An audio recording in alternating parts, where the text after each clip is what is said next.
평화를 빕니다. 가톨릭신문 유튜브 채널을 통해서 여러분들과 처음 대면하는 서울 정동 작은형제회 프란치스코회 소속 박희전 루케시오 신부입니다. 10월 성모님과 함께하는 은혜로운 시절을 맞이하여 이렇게 유튜브 통해서 여러분들에게 하느님과 성모님의 사랑을 제가 대신 전달할 수 있어서 너무 뜻깊고 과분한 영광을 누리게 되었습니다. 오늘 처음으로 저하고 함께 나누실 주제는 사소한 상처는 결코 사소하지 않다라는 제목의 이야기입니다. 최근에 제가 발견한 책이 하나 있습니다. 영국 심리학회 공인 심리학 박사인 맥 에럴이라는 박사님의 책, 영어로는 Tiny Trauma, 그리고 한글로 번역되어서 나온 책 제목은 스몰 트라우마라고 합니다. 스몰 트라우마라는 것은 작은 상처란 뜻이지요. 그리고 거기에 반대되는 빅 트라우마, 대단히 엄청난 큰 상처도 있는 셈입니다. 맥 에럴 박사는 평생을 연구하면서 어떻게 하면 트라우마를 그냥 두지 않고 적절히 치유할 수 있는지에 대해서 연구하고 책을 집대성하였는데 그 책을 제가 우연히 교보문고에서 만나게 되었습니다. 형제자매 여러분, 우리가 살아가면서 가장 큰 상처가 무엇이었을까요?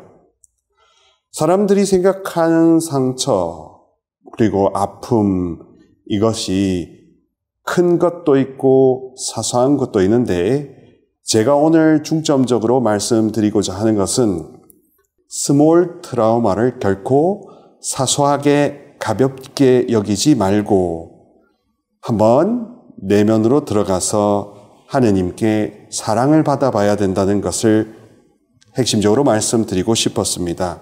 치유하시는 자비를 목주기도로 구하보는 게 필요하다는 것을 말씀드리고자 하는 것입니다.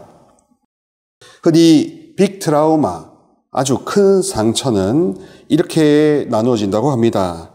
분쟁 지역에서 여러 가지 굉장히 아픔을, 충격을 경험하셨거나 어린 시절 성적, 신체적, 정서적 학대를 겪었거나 그것도 이유 불문하고 빅 트라우마가 될 것입니다. 또한 특정한 화재나 지진, 태풍과 같은 허리케인 같은 자연재해를 겪었던 것도 큰 트라우마, 빅 트라우마에 해당이 됩니다. 그런데 제가 문제 제기를 하고 싶은 것이 바로 여기서부터입니다. 형제 자매 여러분, 빅 트라우마를 겪을 확률보다 사실 우리가 아주 작고 사소한 스몰 트라우마를 겪을 확률이 훨씬 더 많다는 것입니다. 이 문제에 대해서 맥 에럴 박사는 자기 저서에서 이렇게 표현하고 있습니다. 별로 중요하지도 않은 사건이 어떻게 삶에 그토록 영향을 끼치는지 설명할 때 내가 좋아하는 비유가 있다. 우리의 인생을 보트라고 하자. 당신은 벌써 수년째 이 보트를 타고 항해 중이다. 시간이 지날수록 보트는 암초에 부딪히고 심한 폭풍에 마모되며 물고기들이 선체의 바닥을 갉아먹기도 한다. 이런 작은 손상은 사실 큰 문제가 아니다. 하지만 문제가 생겼다는 것을 알아차릴 즈음이면 대개 이미 곤경에 처했다.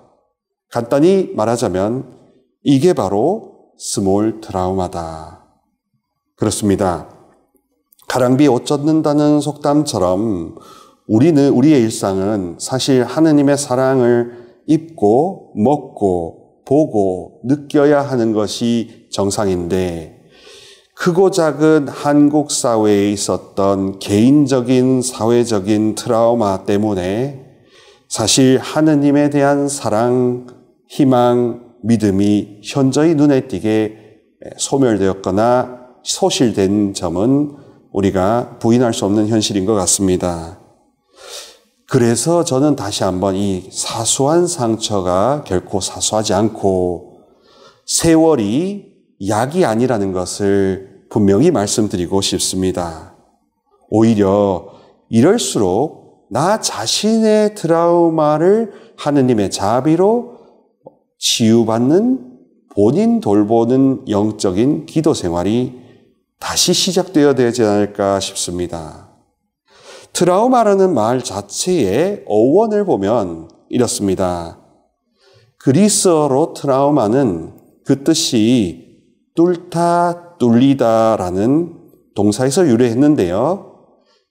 다시 말하자면 크고 작은 외부 충격으로 인해서 우리의 영혼육이 관통당하고 훼손되어 제 기능을 상실해 버린 셈입니다. 또한 창조주 하느님의 마음으로 보자면 하느님 아버지께서는 원래 그렇게 지으신 바가 아닌데 우리가 상처 있고 훼손되었기 때문에 하느님의 모상이라는 높은 지위를 잃어버린 가난한 영혼들이라는 관점이 되겠죠. 그렇기 때문에 예수 그리스도께서 상처 입은 치유자로서 트라우마를 일부러 가시관과 5 상처 안에 품으신 채로 영원히 세세대대로 우리의 유일무이한 구세주 치유자가 되셨던 것이 그리스도교 가톨릭의 가장 큰 차이점 아니겠습니까? 생활 안에서, 일상 안에서 아주 작은 이 스몰 트라우마들을 겪으면서 믿음은 무의미해지고 희망은 무기력해지며 사랑은 무관심으로 변질되어 버릴 수밖에 없습니다. 오죽하면 성모님께서 자주 발현하셔서 자녀들에게 묵주 기도를 하고 하느님을 사랑하고 말씀을 가까이 하며 단식과 자선으로 돌담 같은 상처들을 무너뜨려라. 내가 무너뜨려 주겠다. 묵주 기도의 은혜로 무너뜨려 주겠다라고 간곡히 호소하셨지 않습니까? 그래서 저는 형제자매 여러분, 이제 묵주 기도의 목적과 방향이 새로워지거나 아니면 하느님 아버지와 성모님께서 본래 제시하셨던 그런 방법을 생각해 봐야 할지 않을까 싶습니다. 상처를 두고 신앙을 한다는 것은 자칫 우리가 가톨릭 안에서 위선자가 될 수도 있고 가식에 가면을 쓰고 괜찮은 척 아닌 척하고 살아갈 수도 있구나. 사랑하는 가톨릭 신문 구독자 여러분, 트라우마, 상처, 훼손됨, 연결의 상실 등등을 그냥 넘기셨고 세월이 약이라고 생각하셨다면 이 은혜로운 성모님과 함께하는 10월을 맞이하여 제가 제안을 드립니다. 나는 과연 상처를 그냥 묻어두고 살지는 않았나? 세월이 약이라고 생각하지 않았나? 또 상처는 묵주기도와 교회의 여러 가지 기도로 뿌리가 뽑힐 수 없다고 절망하지는 않았나? 꼭 생각해 보시기를 권고해 드립니다. 끝으로 이 표현을 곰곰이 생각해 보시며 다음 시간에 만나면 좋겠습니다. 상처 없는 인간은 아무도 없고 전인적 치유 없는 완전한 회심도 없고 완전한 회심도 없이 완전한 성화도 없다. 경청해 주셔서 대단히 감사합니다.